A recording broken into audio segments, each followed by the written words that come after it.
paartiin keenya paartii badhaadhinaa, paartii hundagaleessa, paartii sabdaneessa, paartii guddicha akka biyyaatti fakkeenya guddaa ta'ee fi guyyaa irraa kana aanaa keenya keessatti raawwiiwwan hojiiwwan gurguddaa akka biyyaatti qoratamanii qabatee kan isiniif dhiyaate egeree fuula duraatti immoo maal hojjechuu akka dandeenyu karaa keessummoota keenya olaanoodhaan filachuudha.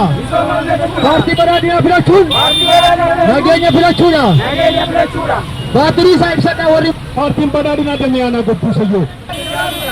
Badhaadhina filachuun biyya kabajamtee ijaaruudha.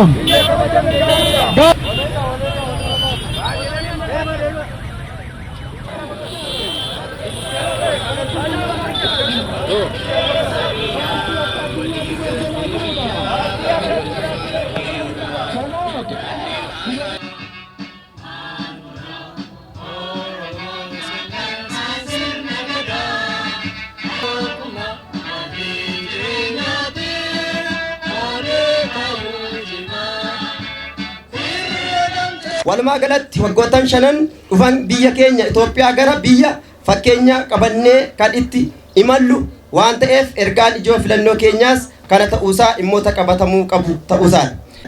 Waggoottan dabarsine keessatti waadaa keenya kabanyee gara ifa qabatamaatti waan ceeneef yeroo itti aanu yeroo itti imala gara biyya fakkeenyaatti taasifnu taadha. Imala waggaa 5 diinagdee guddaa ijaaruun fakkeenya diinagdee Afrikaa irratti taaneer. Badhaadhina filachuun misooma filachuudha. Badhaadhina filachuun nagaa filachuudha. Badhaadhina filachuun sabdaneessummaa filachuudha. Badhaadhina filachuun dimokiraasii filachuudha. Badhaadhina filachuun haqa qabeessummaa filachuudha. Badhaadhina filachuun tokkummaa sabaa fi sab-lammoota hundaa filachuudha.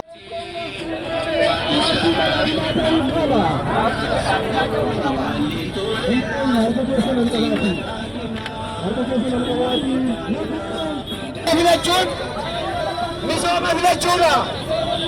Badhaadhina filachuun guddina dinagdee biyya filachuudha. Misooma filachuudha. Daandiin keenya daamu galmi immoo badhaadhinaa.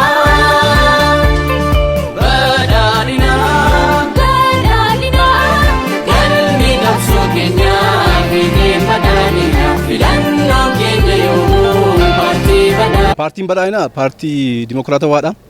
Paartii tokkummaati. Paartii sabdaneessadha. Paartii tokkummaatti amanuudha.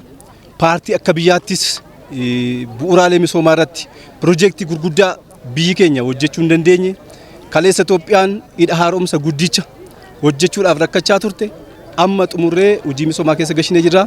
Ammallee piroojeektii gurguddaa akka idil addunyaatti buufata xiyyaaraa idil addunyaa kan ta'e Bishooftutti ijaarsuudhaaf karoorfatee jira. Kanaaf hojii bal'aa paartiin keenya hojjechaa jira jechaadha. Guyyaa har'aa filannoo marsaa 7ffaa bara 2018 akka walii galaatti akka biyyaalessaatti gaggeeffamu sanaaf duulana filadhaa ittiin baane jechuudha. Paartiin badhaadhinaa paartii sabdaneessa tokkummaa fi jaalalaati jechuudha. Paartiin badhaadhinaa paartii injifannoowwan gurguddaa galmeessisee waanta ta'eef diinagdee biyyaa keessattis jijjiiramoota kan kaleessa seenaatiin illee qamadii kadhannaadhaan beekamu paartiin badhaadhinaa biyya keessatti qilleensa hunda dandamataa ta'e biyya keessatti oomishne seenaa sana keessaa baanee seenaa jijjiiramaatti akka dhufne kan agarsiise waanta ta'eef paartiin keenyi paartii sabdaneessa tokkummaaf jaalalaatiin kan of hammate waanta ta'eef paartii keenyaaf sagalee laachuudhaaf duulanii filadhaadhaaf baanee. Paartiin badhaadhinaa paartii guddinaati, paartii tokkummaati, paartii misoomaati, paartii jijjiiramaati. Biyyaaf jijjiirama dhugaa kan fide biyya keessatti addunyaas kan harkise addunyaas ijjisaa kan irratti akka godhatu biyya keenya irratti akka godhatu kan godhe paartii sabaaf sablammii paartii obbolummaa paartii tokkummaati paartiin badhaadhinaa jechuudha. Kanaaf uummanni keenya paartii kana biluun biyya guddisuudha, tokkummaa biyyaa guddisuudha, dimokiraasii biyyaa guddisuudha, jireenya gaariitti fufsiisuudha jechuudha. Paartii kana filachuu jechuun biyya guddisuudha bakka akkanii. Daandiin keenya daamu galmi immoo badhaadhinaa.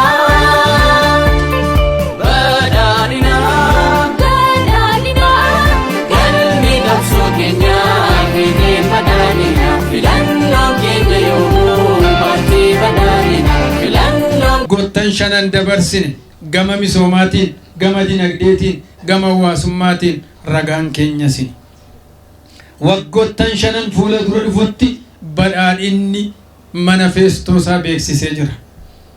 Kan darbe akkatti raawwate, kan dhufummoo akkaataatti raawwatu, muuxannoo ittiin raawwatu, ejjennoo ittiin raawwatu tokko lamaan kaa'ee qabxii gurguddaan 15 manifestoo paartii badhaadhinaa keessatti ta'aniiru. Filannoo biyyaalessaa marsaa 7ffaa bara kana geggeessinu irratti ergama gurguddaa lama qabattu.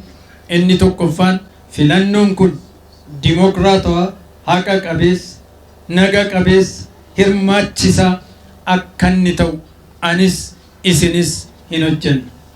Inni lammaffaan ergamni guddaaf olaanaan badhaadhina, abbaa misoomaa, abbaa nageenyaa, abbaa dimokiraasii raawwii waggaa 5 darbee madaaltanii karoora keenya waggaa 5 fuula dura jiru madaaltanii sagalee keessan, paartii jaalalaa, paartii tokkummaa, paartii abbaa ummataa, paartii ija ummataa, qaroo ummataa ta'eef akkasin sagalee keessan laattan waamicha koo maqaa koof maqaa waajjira paartii badhaadhinaa damee godina Wallaggaa ba'an isinii dhiyeessaa.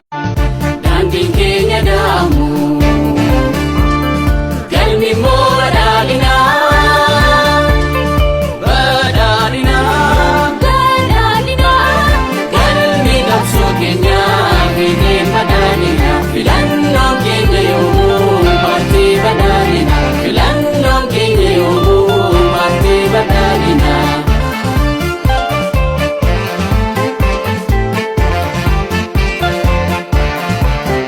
Waggoota 5 darban keessatti hojiin gama siyaasaan, dinagdeen, hawaasummaan, hariiroo alaan hojjetame dhugaa dubbachuudhaaf akka biyyaatti Afrikaa keessatti Itoophiyaa mataa ol qabachiisee jira.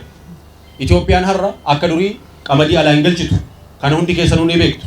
Itoophiyaan har'a buufata boba'aa guddaa biyya keessatti ijaarsisuudhaaf deemti. Itoophiyaan har'a buufata xiyyaaraa guddaa akka addunyaatti jechuudha Afrikaa guutuu walitti hidhu. Addunyaa fi Itoophiyaa walitti hidhu ijaaruudhaaf Itoophiyaa keessatti hojii guddaan eegalameera jechuudha.